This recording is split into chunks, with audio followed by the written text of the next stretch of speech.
All right, how's everybody doing? This is the Comic Samurai. I want to welcome you to my next video, and tonight we're going to be doing another ranking challenge. This time we're going to be looking at Todd McFarlane's epic run on The Amazing Spider-Man. He did 29 total issues, and we're going to be ranking them all tonight from A to F. And then we're going to award one, my very favorite one, an S-tier trophy. So let's go ahead and jump right in. Todd McFarlane started his run with this 298 here. Let's take a look at it. It introduced Spider-Man into McFarlane's mythos. Look at those webs, those spaghetti webs. I love that. He's got his black costume on here. It gets bonus points because it was the first one. We start off with an A. That's our first A ranking here. All right, next up, he followed that with number 299. And I thought this one was a very similar cover. I couldn't believe how it was almost a mirror image of 298. Yeah, just the same characters, just added some soldiers there at the bottom. I'm sorry, Todd, but this next one is only getting a D rating for me. All right, after that, he did the famous number 300, and I don't have to say much about this one. It's one of everybody's favorite comic covers. It's an icon. It's a classic. It's been homaged a billion times now. First, Eddie Brock introduces that Venom character. All right, A. That's all we need to do. Let's move it on. Everybody's seen that one enough. Next up, we got 301. And I like this one almost better than that number 300. This one doesn't get as much attention, and I always love an underdog. Look at that. His red and blue costume returns, the spaghetti webbing. I love the light blue up here. Oh, and they did the red and blue costume and the trade dress there. You know what? This is another A. I really like that one. Just as much, if not more, than number 300. Next up is 302, and this was an interesting one. Those two dynamic covers in a row, and then he goes with this, and it's just his costume blown to bits and a weird kind of gun thing. I do like that blue color. I do like the image of Spidey hanging upside down there, but Chaos in Kansas, yeah, it's just not that exciting. This one is a C, very middle of the road on that one. All right, let's move it on. We've got 303 next.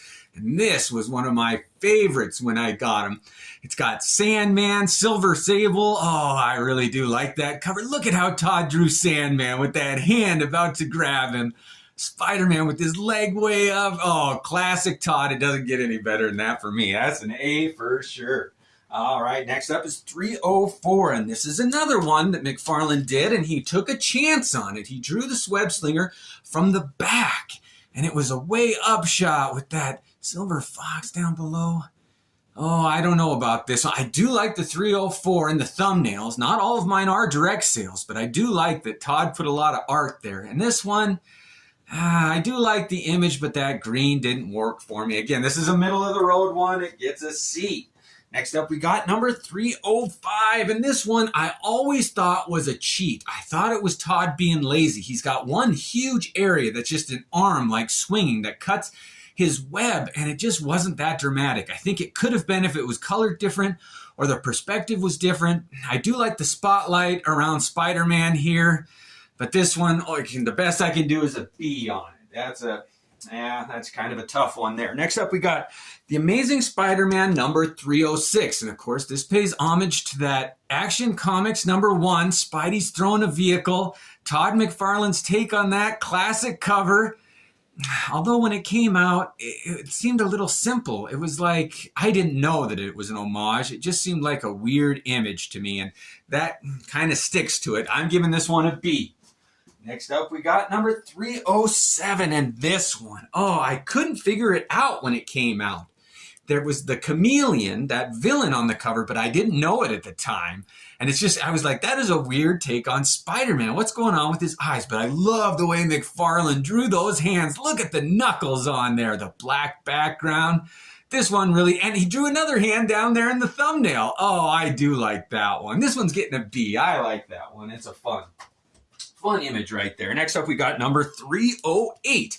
And this is another one. I thought Todd was going lazy on it. The moon is just a big yellow circle there, and I didn't like Taskmaster's face there. I thought that Taskmaster was such a great villain, and he just isn't presented here well. He's got a really cool suit, but he cheaped out and just made him white. I thought it was a ghost or something. It is kind of moody, but this one gets a C for me. All right, next up is number 309. Now, this one's got a close-up of Mary Jane on it and some kind of generic villains in the bottom in yellow, and I never liked yellow and purple together. That image of Spider-Man is pretty cool. I love that thumbnail there. Can it redeem it? Where's this one fall? Yeah, this is pretty mediocre for me. It's right at a C.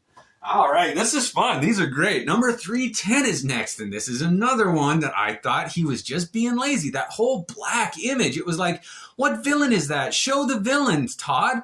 Anyway, I didn't like that tuft of yellow hair out of the top. I do like Spider-Man's pose in this one, but this one never screamed to me. I'm going to get it a D. All right, next up we got number 311, and he bounced back from that with one of my all-time favorite images of Mysterio. I love how it looks like Spider-Man's like caught in the glass helmet there. I really like that. And the hand coming out at you, the dramatic perspective, the colors on this one, everything works. I love that. I love the little spider hanging from the thumbnail, the colors. This one works. It's an A-tier level comic book cover in my opinion. Next up we got 312, and it's another one of my all-time favorite covers. It transcends just McFarlane's run on this. I love the image of two villains fighting, especially ones that are almost mirror images of each other. And the Hobgoblin and the Green Goblin here are awesome. Look at all the detail in the smoke in the background here. This was a cover that Todd didn't take any shortcuts on. I love it. Great battle inside, A tier, everything about that one. What a great cover. Next up is 313. And oh, I did like this one too. He brought all the classic villains into his run. This is the Lizard here, and I like that one. I like the relationship between the doctor that was the Lizard and Peter Parker going to college. The blood on his chin, he's lifting his mask off a bit. The hands again, it's great. Oh, this is one of my favorites. However, that taint, I didn't like the Lizard in the Spider-Man run, the one in the 90s that came out. So this is a B level. It's a great cover, right up there.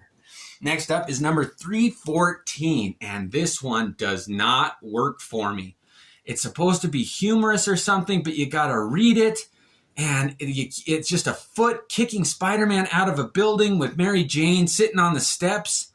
Santa Claus, this does not work for me. I'm sorry, this is a fail. It's getting an F from me.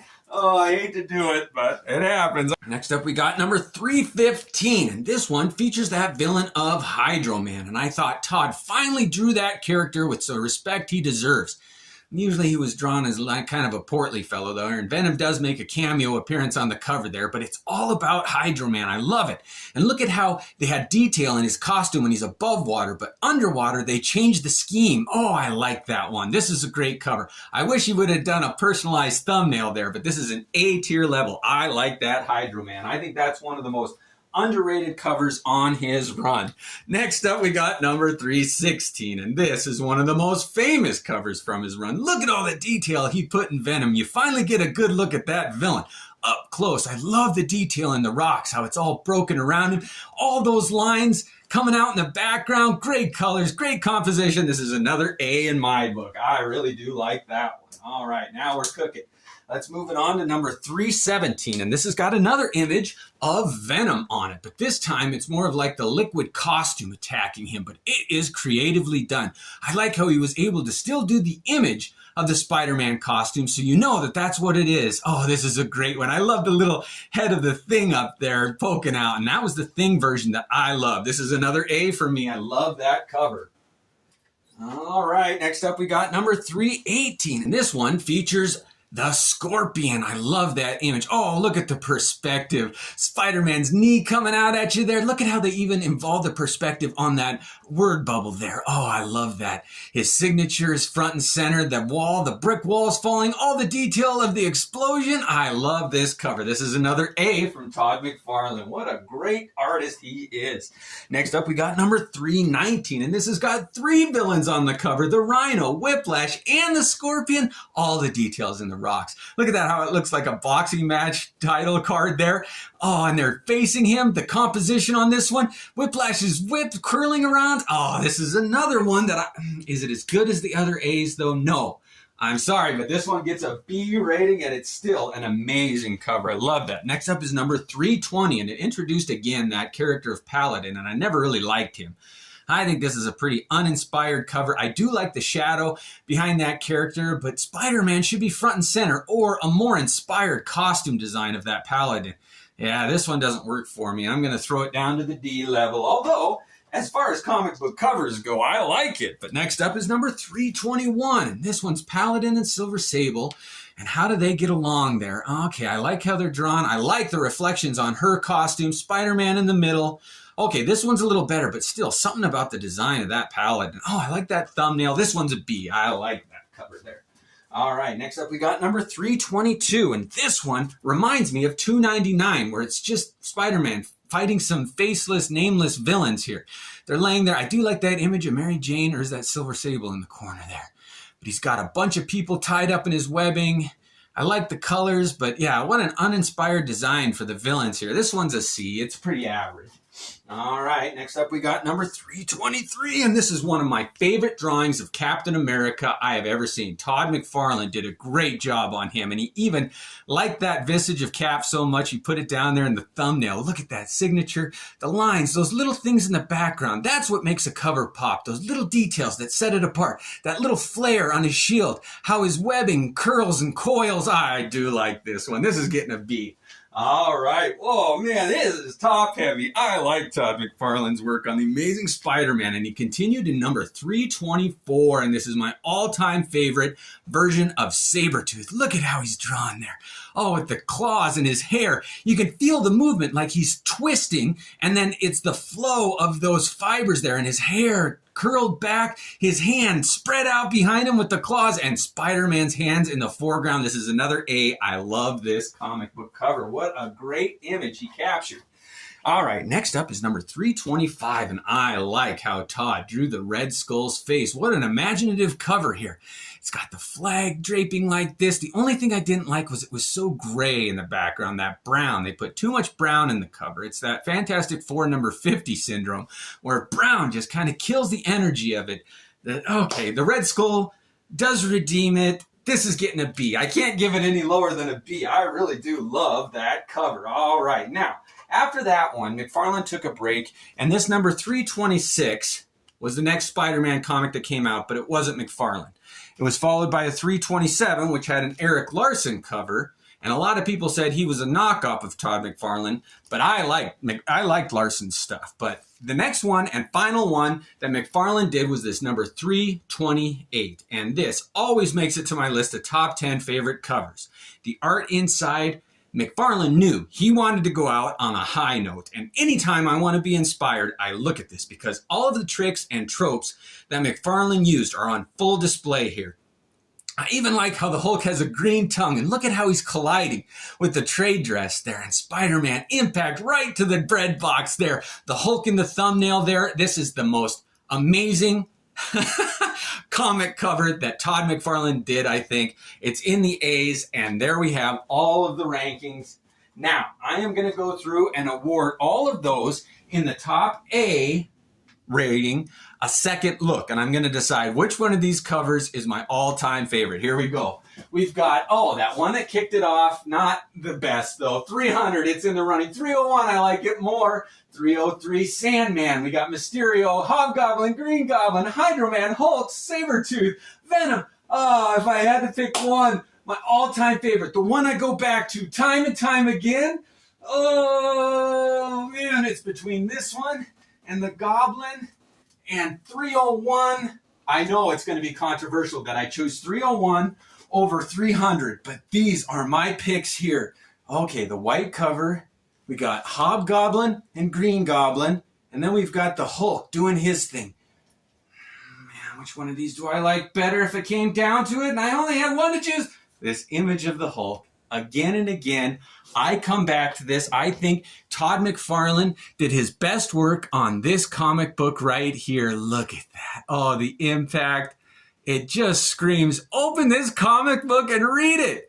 And Spider-Man does get the better of the Hulk this one. He hits him so hard, he goes into orbit. It is so much fun. This is a great comic book, and I'm proud and happy to say that it gets my S-tier trophy. All right, well, thanks for joining me. These 29 comic books that Todd McFarlane did define his run, and they changed the look and the mythos of Spider-Man for all time, and I say for the better.